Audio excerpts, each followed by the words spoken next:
One of the advantages of the Church of Ireland, I think, or of a diocesan church, is that you have a whole group of parishes, in this case 49 of them, that can look towards the centre of the diocese and the bishop for leadership in vision and in direction.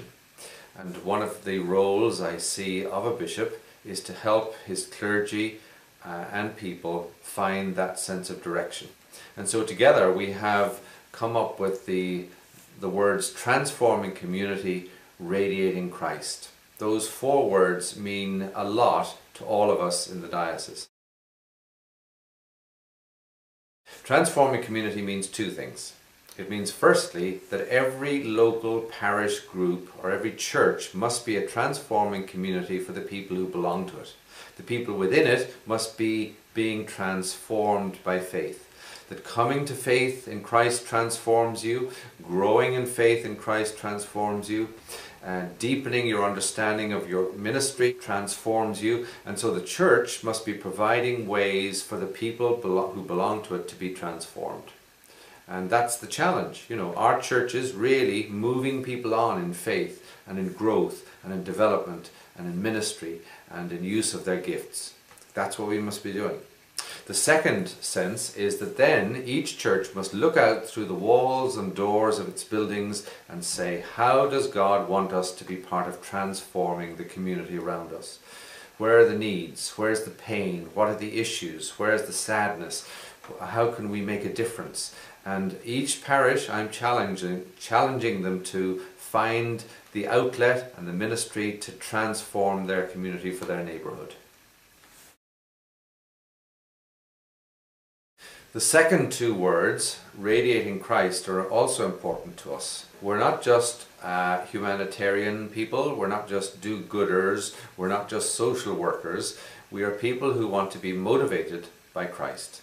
We're motivated by faith, we're motivated by prayer, by worship. That's what's at the heart of what compels us.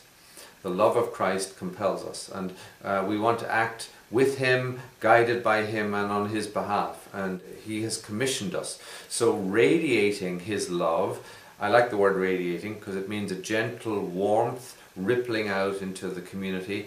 It's a Christ-like love that's gently shared. We don't shove it down people's throat, we don't compel them to believe this, but we're upfront in saying we're Christians. And so we want to be part of transforming the community in a way that radiates the love of Christ.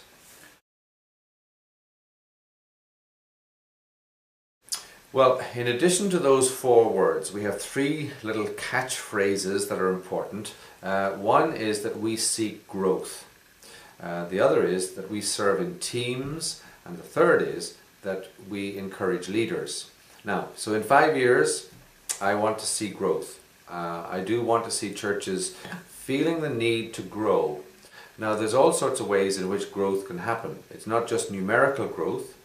I would call it qualitative growth. That churches can grow in worship, they can grow in welcome, they can grow in prayer, they can grow in children's ministry, they can grow in giving. There's all sorts of ways in which qualitatively churches can grow, and I want them to be growing. They can also grow numerically, and I think that the numerical growth will really depend on the other kinds of growth happening first.